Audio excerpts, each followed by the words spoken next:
Admiral HFY stood before the massive holographic display in the Galactic Council's command center. His blue scales rippled with worry as he read the data streaming across the screen. After 50,000 years of silence, the monitoring stations around the Sol system were sending signals again. The old warnings flashed red on his screen. Ancient text in the precursor language scrolled past his eyes. He had studied these records many times, but they still made his blood run cold. The third planet in that distant system held something the galaxy had agreed to forget, something too dangerous to let loose among the stars. "Sir, we have confirmed readings," said Lieutenant Carva, her tentacles clicking nervously against her console. "Multiple energy signatures from the quarantine zone. The humans are using faster-than-light technology." HFY's heart stopped beating for a moment. In all his years of service, he had never expected to hear those words. The humans were supposed to stay on their world forever. That was the agreement made long before his species had even discovered fire. He walked over to the ancient data vault and placed his clawed hand on the scanner. The machine hummed to life and holographic documents appeared around him. These were the original reports from the first and only contact mission to Earth. The precursors had been the most advanced species in the galaxy back then. They had explored countless worlds and met hundreds of different alien races. But Earth had been different. The reports described a world where everything tried to kill everything else. Plants that could poison with a touch. Animals that hunted in packs with complex strategies. Weather that could destroy entire continents. And in the middle of all this chaos lived the humans. They had not just survived on this death world. They had thrived.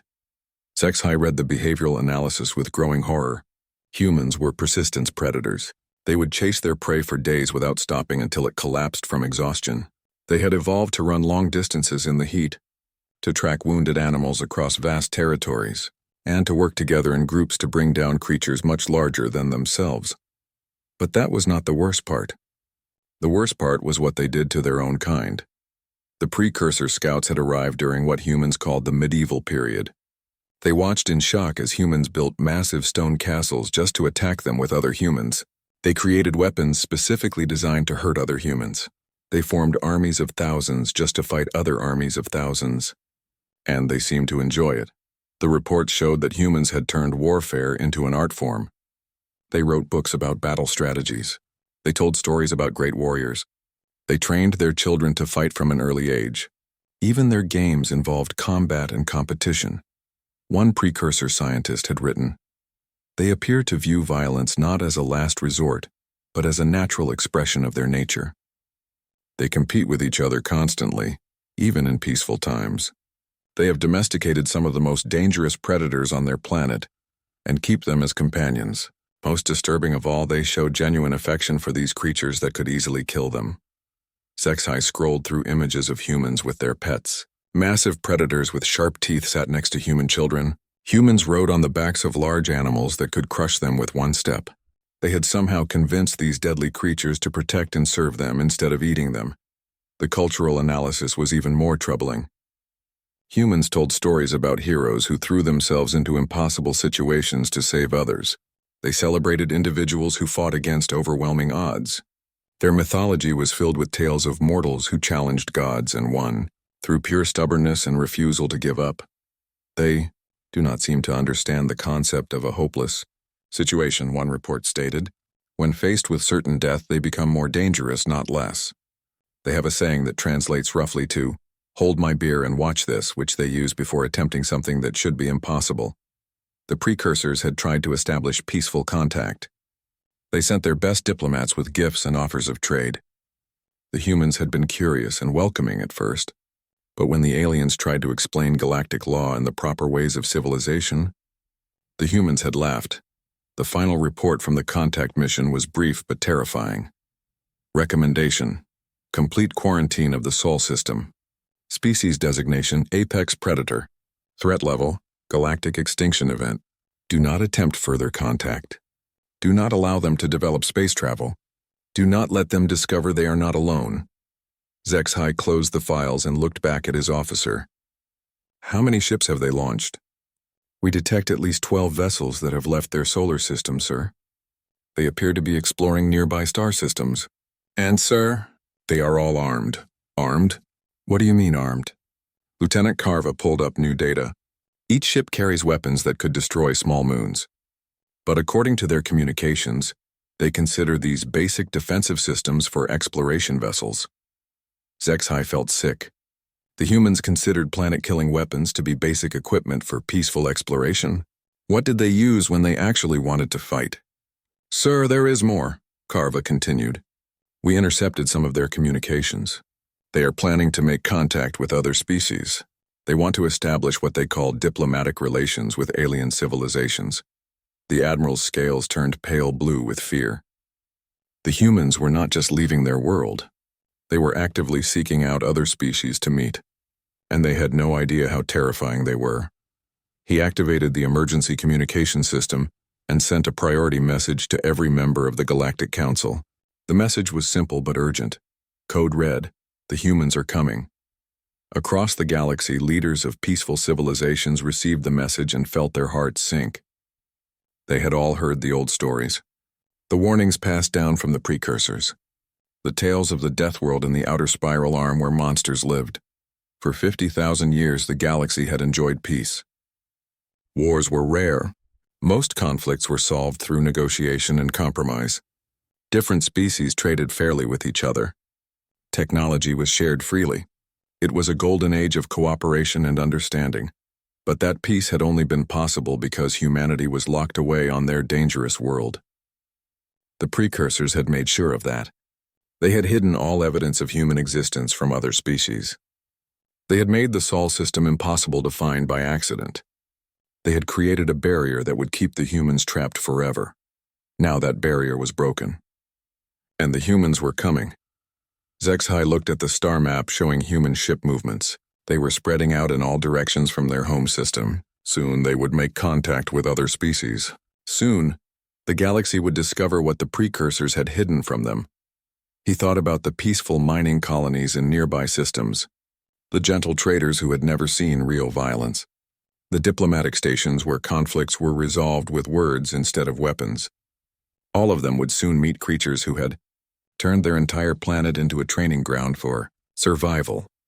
The Admiral opened another communication channel and began recording an urgent message to all galactic defense forces. But as he started to speak, he realized something that made his situation even worse. How do you warn someone about humans without sounding completely insane?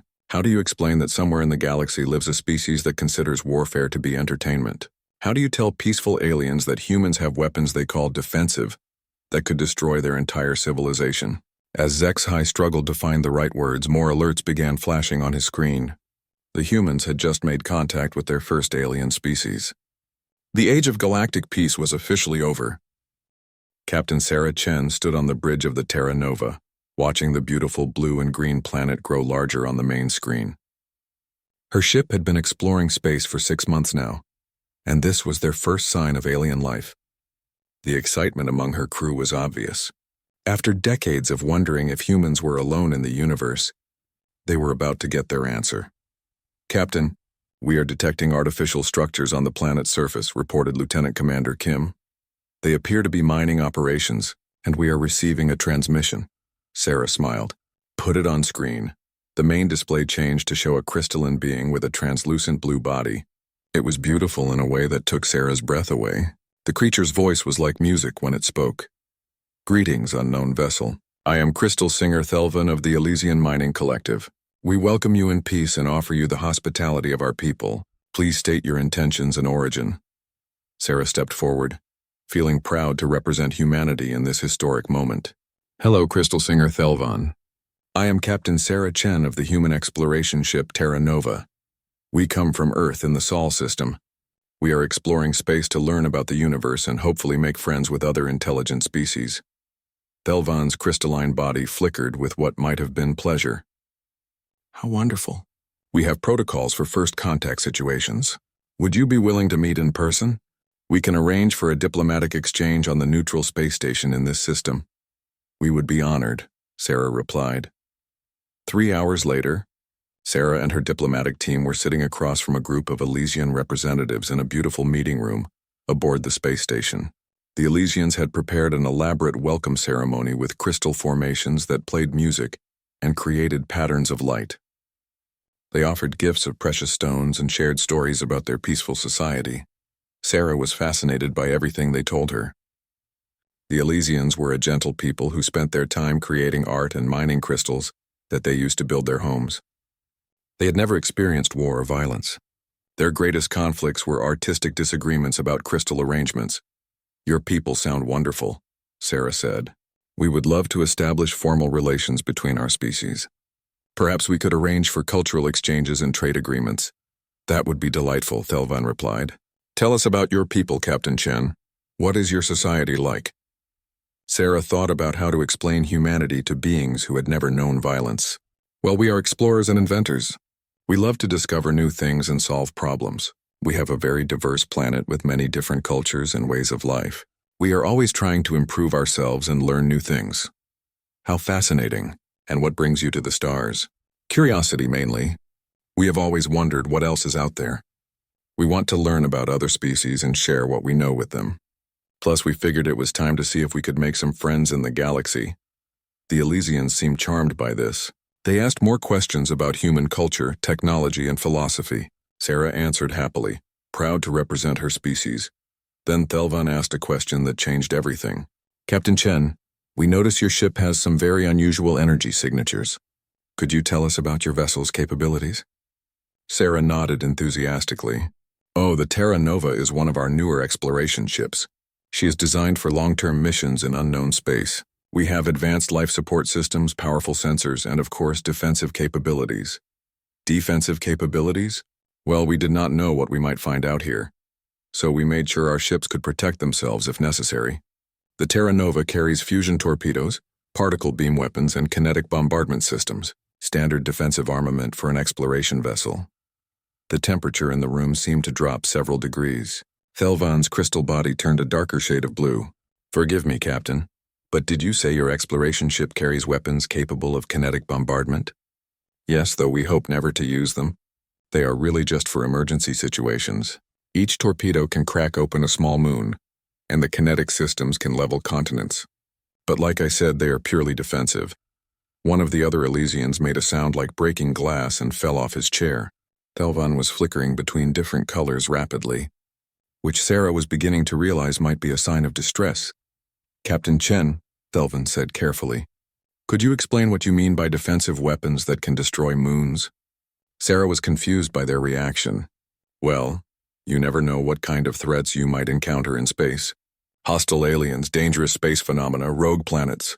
We wanted to make sure our exploration teams could handle any situation. These are actually our lighter armaments. Our military ships carry much more serious firepower." "More serious?" Thelvan whispered. "Oh yes. Stellar collapse initiators, dimensional rift generators, things like that. But again, we hope we never have to use them. We would much rather make friends than enemies." The Elysian delegation was now huddled together, making sounds like a crystal chandelier in an earthquake. Sarah wondered if she had said something wrong. "Captain," Thelvan said very slowly, "perhaps you could tell us about your people's history. Have you ever experienced conflict on your world?" Sarah brightened up. This was a topic she enjoyed discussing. "Oh, humans have a very rich military history. We have fought many wars over the centuries, and each one taught us valuable lessons about strategy, technology, and cooperation." "Wars?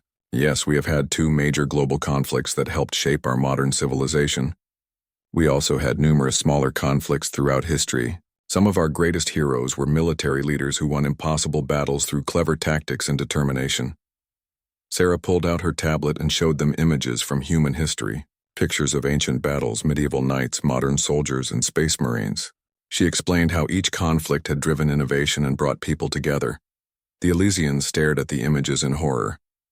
They saw humans in metal armor fighting with sharp weapons.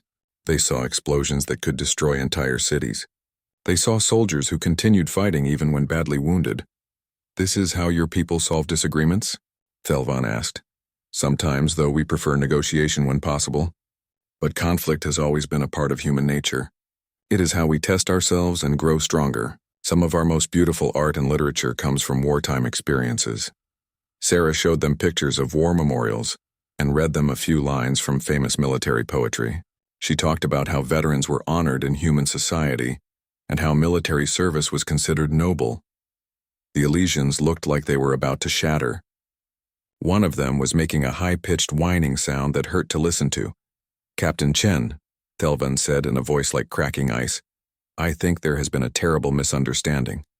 We will need to consult with our government before proceeding with these negotiations." "Of course," Sarah said, still not understanding why they seemed so upset. "Take all the time you need. We are in no hurry." As the Elysian delegation quickly left the meeting room, Sarah turned to her team. "Did I say something wrong?" "They seemed really concerned about our defensive systems." Lieutenant Martinez shrugged. "Maybe they are just not used to dealing with species that know how to protect themselves." "They seem pretty peaceful. Maybe too peaceful," added Commander Kim. "I mean, how do they defend themselves if someone attacks them?" Sarah nodded thoughtfully. "Good point. We should probably offer to help them improve their security. It would be terrible if some hostile species took advantage of their peaceful nature." Meanwhile, Thelvan was sending an emergency transmission to the Elysian homeworld. His message was brief but urgent. "First contact with species called humans. They carry weapons of mass destruction on exploration vessels and consider warfare to be art. They have fought global conflicts for entertainment. Request immediate contact with Galactic Council. This species may be extremely dangerous within hours." The message had reached the council chambers, where Admiral Zexhai was already dealing with multiple similar reports from other first contact situations.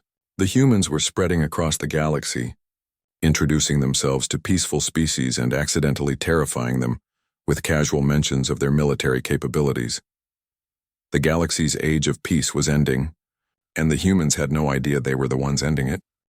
Dr. Thoralvan had been the Galactic Council's chief xenobiologist for over 300 years.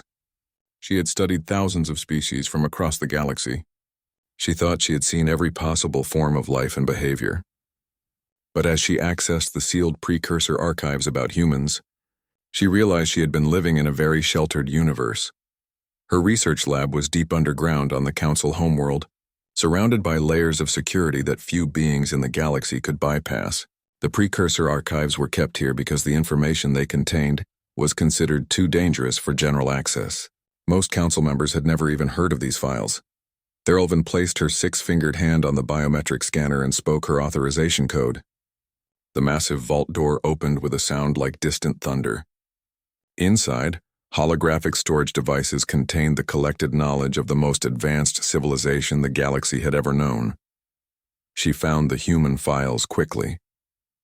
They were marked with warning symbols in 17 different languages. The header file made her tentacles curl with nervousness. Species classification, apex predator. Threat assessment, extinction level. Containment status, mandatory quarantine. The first document was a biological analysis of humanity. Thelvan read it 3 times because she could not believe what she was seeing. Humans had evolved on a planet where everything was trying to kill everything else. The average Earth predator was more dangerous than the most feared creatures on most civilized worlds. But humans were not just another predator. They were persistence hunters. This meant they could run for days without stopping, following wounded prey until it collapsed from exhaustion. Their bodies were designed for endurance rather than speed. They could survive in temperatures that would kill most galactic species.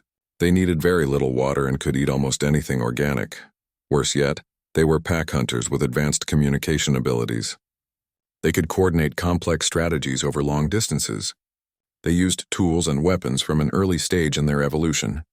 And they had something the report called tactical thinking, the ability to plan attacks and adapt their strategies in real time.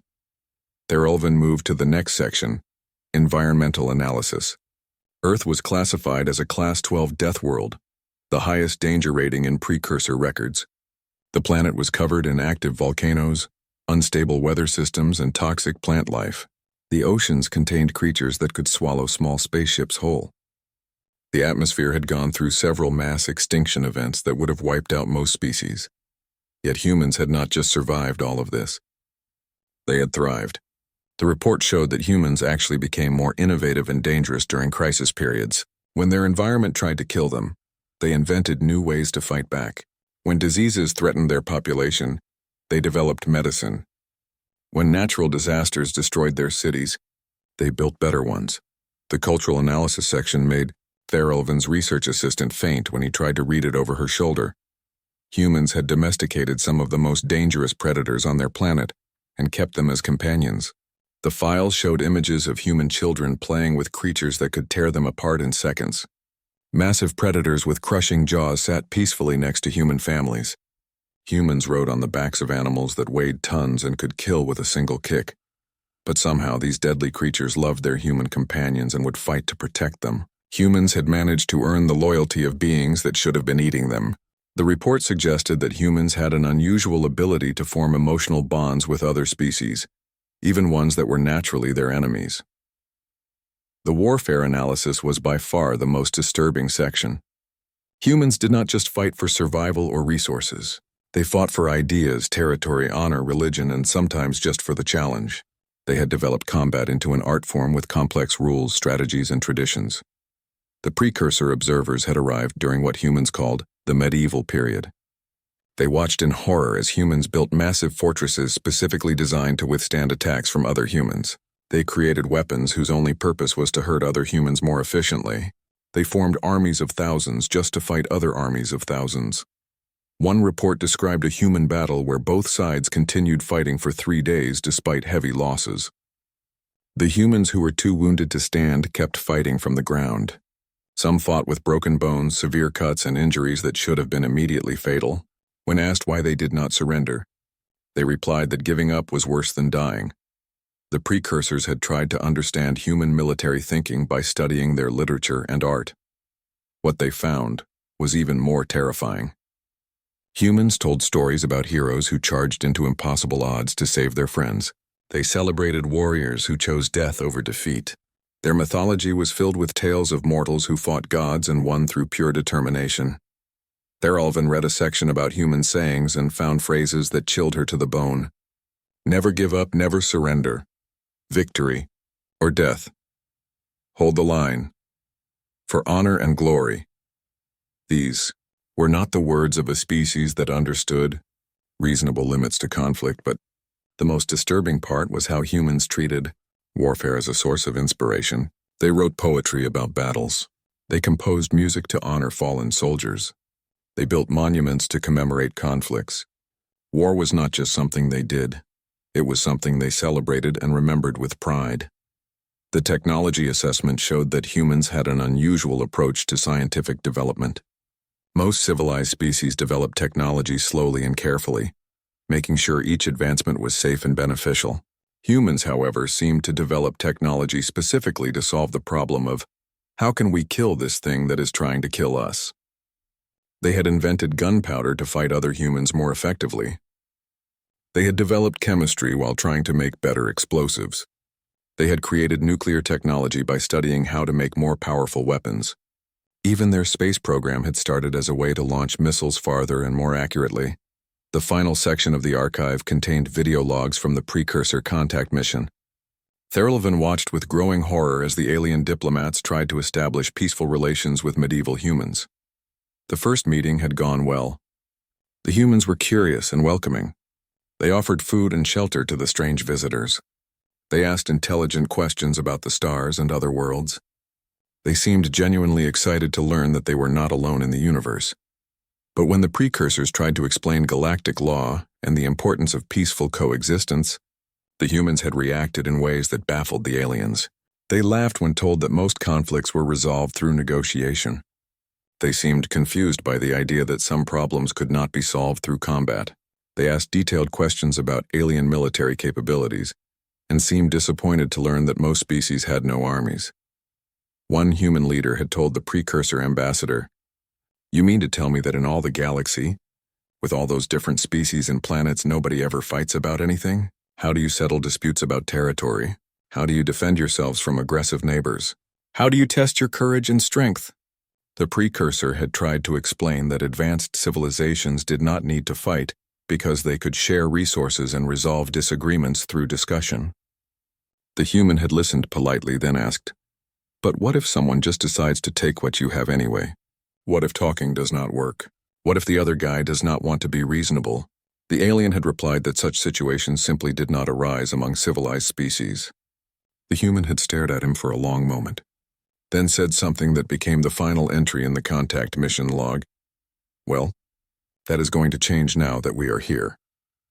Therelvin closed the files and sat in silence for several minutes. She had just read the most comprehensive analysis of the most dangerous species in galactic history, and according to the current reports, they were now loose in the galaxy with technology that made their ancestors look like children playing with sticks. She activated her communication system and sent an urgent message to the Council leadership. Recommendation: immediate galactic emergency session. The human threat assessment was not exaggerated. If anything, the precursors underestimated the danger. We are dealing with a species that considers warfare to be entertainment and has turned their entire planet into a training ground for survival. They are now armed with technology that can destroy star systems, and they think these are reasonable tools for exploration. The galaxy is not prepared for this. As she sent the message, alarms began sounding throughout the facility. More human ships had been detected, and they were spreading across the galaxy faster than anyone had expected. The age of peaceful coexistence was over, and the humans did not even realize they were the ones ending it. Ambassador Veltar had been chosen for this mission because he was the best diplomat in the galaxy. In his 400 years of service, he had successfully negotiated peace treaties between warring species, resolved trade disputes that threatened to collapse entire economies, and even talked down a rogue AI that had decided to sterilize a solar system. He was calm, patient, and skilled at finding common ground between very different cultures. But as he sat across from Captain Sarah Chen in the formal meeting chamber of Diplomatic Station 7, he was beginning to think that his reputation might not survive this encounter. The station had been prepared for the most important first contact event in galactic history. The Council had sent their finest diplomats, cultural experts, and xenobiologists. They had studied every piece of available data about humans. They had planned elaborate ceremonies designed to show respect and peaceful intentions. They had prepared gifts that demonstrated the benefits of galactic civilization. Everything had gone wrong within the first 5 minutes. The trouble had started when Ambassador Veltar began the traditional greeting of peaceful intentions.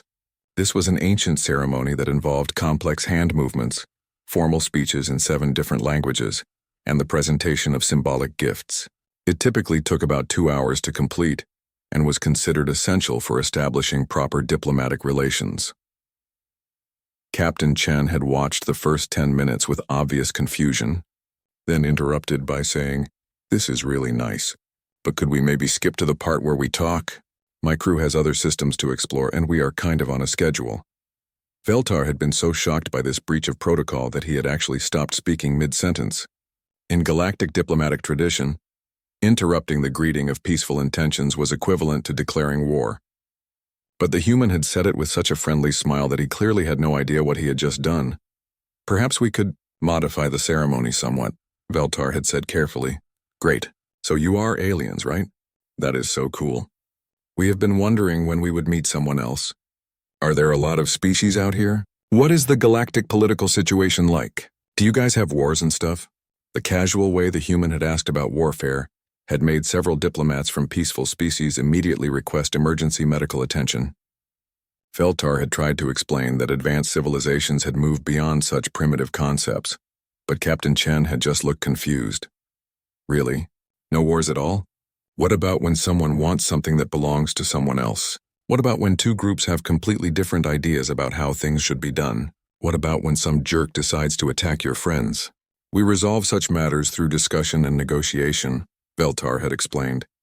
"Violence is unnecessary when both parties approach problems with reason and goodwill." Captain Chen had laughed.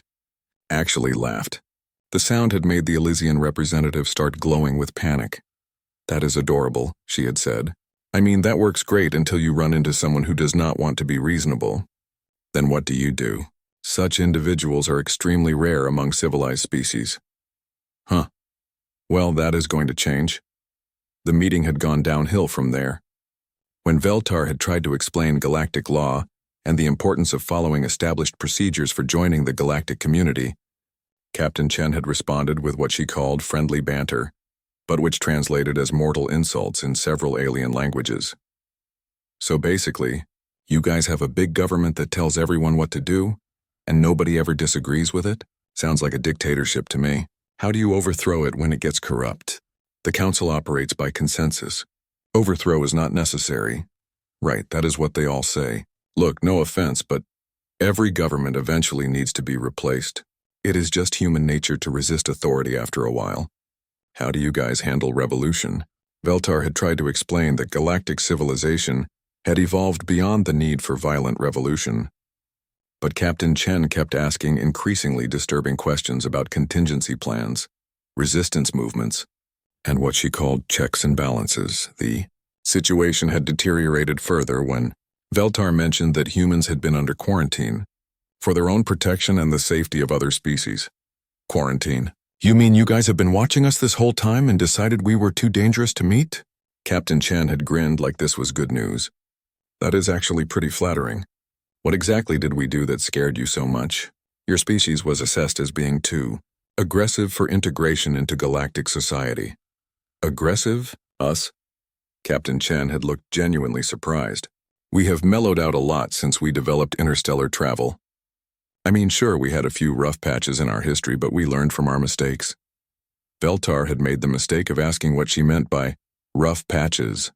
Oh, you know, the usual stuff.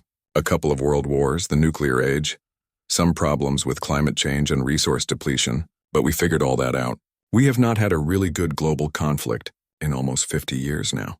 The casual way she had mentioned global warfare and nuclear weapons had caused the representative from Pacifica, primed to go into hibernation shock. Veltar had pressed on, hoping to understand the scope of human destructiveness. When you say world wars, well, the first one killed about 20 million people, and the second one got around 70 million, but those were learning experiences. We developed much better international cooperation after that. Plus, our weapons got so good that we realized we could accidentally destroy our whole planet, so we had to be more careful. Several diplomats had quietly excused themselves from the meeting at this point. Veltar was beginning to understand why the precursors had recommended permanent quarantine. Captain Chen, those numbers represent massive casualties by galactic standards. Most species have never experienced conflicts with more than a few dozen casualties. Really? Wow, you guys really are peaceful. That is actually kind of sweet. But how do you prepare for real threats if you never practice fighting? We do not anticipate real threats. The galaxy is a peaceful place. Was a peaceful place, Captain Chen had corrected cheerfully. I mean, now that we are here, you might want to start thinking about defense planning. Not that we are planning to attack anyone, but there might be other aggressive species out there and you guys seem pretty vulnerable. Veltar had tried to change the subject by offering to share galactic culture with humanity. He had suggested starting with art, music, and literature from peaceful civilizations. That sounds great. We would love to share our culture too. I brought some of our entertainment media to show you what human culture is like. She had pulled out a data pad and started showing them clips from human movies and television shows. The first video had been an action movie featuring explosions, gunfights, and a hero who fought an entire army by himself. The second had been a war film that depicted the D-Day invasion in graphic detail. The third had been something called a video game, where the player took the role of a soldier fighting aliens in space. This is your entertainment? Veltar had whispered, Oh, this is just the mild stuff. I did not want to shock you with anything too intense. We have much more realistic war simulations, but I figured you might not be ready for those. The Pacifica Prime representative had come out of hibernation just long enough to go back into hibernation. 2 other diplomats had requested immediate transport back to their homeworlds. The Elysian delegation had started making crystalline sounds that roughly translated to, We are all going to die. Captain Chen, Veltar had said carefully, perhaps you could explain how humans view these entertainment scenarios. Well, they are fun because they let us experience dangerous situations without real risk. Plus, they help us practice strategy and problem solving. Some of our best military minds got their start playing war games as children. You train your children for warfare through games? Not just warfare. Competition in general. Sports, video games, academic contests. We believe that learning to win and lose is important for character development. Plus, it is fun to test yourself against challenges. Veltar had realized that he was dealing with a species that had turned preparation for violence into recreational activities for children. This was beyond anything in his diplomatic training. The final disaster had come when Captain Chen had offered to share human military history as a gesture of goodwill. She had started describing famous battles throughout human history. explaining them as examples of human courage, innovation, and teamwork. She had talked about generals who won impossible victories through clever tactics. She had praised soldiers who fought against overwhelming odds to protect their friends and families. "The Battle of Thermopylae is one of my favorites," she had said with obvious enthusiasm. 300 Spartans held off an army of thousands for 3 days. They knew they were going to die, but they fought anyway because it was the right thing to do. That is the kind of courage and determination that defines humanity. She had told this story like it was inspirational rather than horrifying. The idea that humans would willingly choose certain death over retreat was exactly the kind of behavior that had convinced the precursors to. The emergency session of the Galactic Council was the largest gathering in recorded history. Representatives from over 2,000 species had traveled to the Council homeworld to discuss what everyone was now calling the human problem. The massive chamber was filled with beings of every shape, size, and color imaginable, all united by a single emotion: terror. Admiral Zexhai stood at the center of the chamber, his blue scales darker than usual with stress. Around him, holographic displays showed the current human expansion across the galaxy. In just 6 months, human ships had visited over 40 star systems and made contact with dozens of species. Each encounter had been peaceful from the human perspective, but every alien species that met them had requested emergency protection from the Council. "The situation is worse than we feared," Zexhai announced to the assembled delegates. "Humans are not just leaving their solar system. They are actively seeking out other species to establish what they call diplomatic relations. And every species they encounter reports the same thing. Humans are friendly, curious, and absolutely terrifying." The representative from the Gentle Collective raised one of her flower-like appendages. "Admiral, surely we can establish some kind of containment protocol.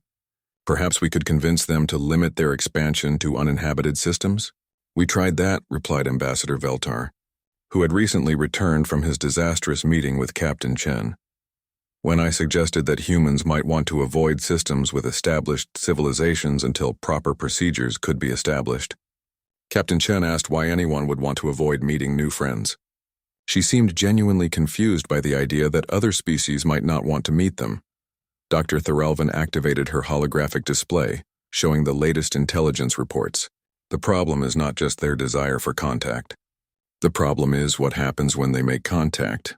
Humans consider weapons that can destroy planets to be basic defensive equipment. They view warfare as entertainment. They have domesticated predators for companionship. And they think all of this is normal." A delegate from the Pacifica Coalition stood up, his peaceful blue form shimmering with distress. "My people have been in deep meditation since we received reports of the human entertainment called action movies. The concept of creating fictional violence for pleasure is so alien to us that our philosophers are having collective breakdowns trying to understand it." "It gets worse," added the Elysian representative, her crystalline body flickering between colors. "They have offered to share their cultural heritage with us. This includes something called military history, which they describe as educational and inspiring. We analyzed their historical records and found that humans have been fighting continuously for their entire recorded history. They have never had a period longer than 20 years without some form of organized conflict." The chamber filled with sounds of distress from hundreds of different species. The idea of a civilization that had never known peace was beyond their comprehension. Admiral Zexhai called for order. "The question before us is simple. What do we do about the humans? Our military advisors have been analyzing their technology and capabilities. The report is not encouraging." General Kavtuk, a massive being from one of the few warrior species in the galaxy, approached the central platform. Even he looked worried, which made everyone else even more nervous. "Council members, I have spent my entire career studying military tactics and defensive strategies. I have fought against space pirates, rogue AI systems, and interdimensional invaders. I thought I understood warfare." He paused, his forearms gesturing helplessly. "I was wrong. Human military doctrine is beyond anything we have ever encountered." He activated a tactical display showing human ship movements. "They do not just build weapons. They build weapons designed to fight other weapons. Their defensive systems are more powerful than our strongest offensive capabilities, and these are their exploration vessels, not their military ships." The representative from the Technical Alliance raised a mechanical appendage.